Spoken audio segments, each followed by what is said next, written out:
എല്ലാവർക്കും ഒരിക്കൽ കൂടി ഹോം ടിപ്സ് ആൻഡ് കുക്കിങ്ങിലേക്ക് സ്വാഗതം. ഇന്ന് നമുക്ക് കലത്തിലൊക്കെ ഉണ്ടാക്കുന്നത് പോലെയുള്ള മണിമണി പോലെയായിട്ടുള്ള ചോറ് കുക്കറിൽ എങ്ങനെയാണ് ഉണ്ടാക്കിയെടുക്കുന്നതെന്ന് നോക്കാം. ഇവിടെ ഓൾറെഡി വെള്ളം തിളയ്ക്കാൻ വേണ്ടി വെച്ചിട്ടുണ്ട്. ആ വെള്ളം തിളച്ച് വന്നിട്ടുണ്ട്. ഇതിലേക്കിനി അരി കഴുകിയിടാം. ഏകദേശം 1.5 ഗ്ലാസ് അരിയാണ് ഞാൻ എടുത്തിരിക്കുന്നത്. അധികം വേവില്ലാത്ത പുഴുങ്ങലരിയാണ് ഇവിടെ എടുത്തിരിക്കുന്നത്.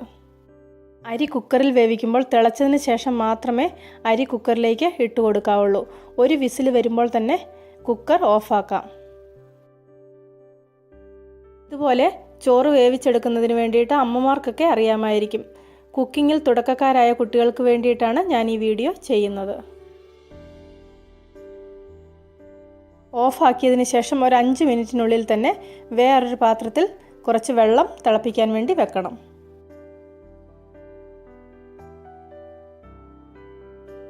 ഈ വെള്ളം തിളച്ച് വരുമ്പോഴേക്ക് കുക്കറിൽ പ്രഷർ ബാക്കിയുണ്ടെങ്കിൽ അതൊന്ന് തുറന്നു വിടണം.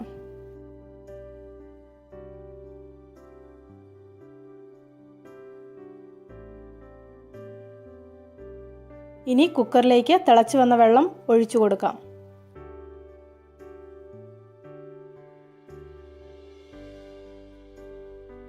ഇനി ഈ വെള്ളവും ചോറും കൂടെ ഒന്ന് ഇളക്കി കൊടുക്കാം.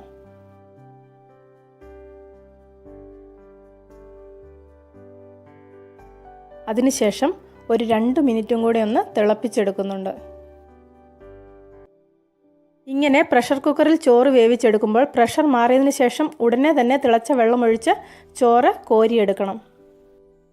കുക്കർ ഓഫാക്കി കുറേ സമയത്തിന് ശേഷം ഇതുപോലെ ചെയ്യുകയാണെങ്കിൽ നല്ല ചോറ് കിട്ടില്ല. ചോറൊക്കെ വെന്ത് ഒട്ടിപ്പിടിക്കാനൊക്കെ തുടങ്ങും. ഇപ്പോൾ ചോറ് കണക്കിന് വെന്ത് വന്നിട്ടുണ്ട്. ഇതിനി ഒരു അരിപ്പ് തവി കൊണ്ട് കോരി ഒരു പാത്രത്തിലേക്ക് മാറ്റാം. ഇന്നത്തെ വീഡിയോ ഇഷ്ടപ്പെട്ടെങ്കിൽ ചാനൽ സബ്സ്ക്രൈബ് ചെയ്യാൻ മറക്കണ്ട. സബ്സ്ക്രൈബ് ബട്ടൺ ക്ലിക്ക് ചെയ്യുമ്പോൾ റൈറ്റ് സൈഡിലായിട്ടൊരു ബെല്ലൈക്കൺ വരും. അതും കൂടി ഒന്ന് ക്ലിക്ക് ചെയ്യുവാണെങ്കിൽ ഓരോ വീഡിയോയും അപ്ലോഡ് ചെയ്യുമ്പോൾ തന്നെ നിങ്ങൾക്ക് നോട്ടിഫിക്കേഷൻ കിട്ടും.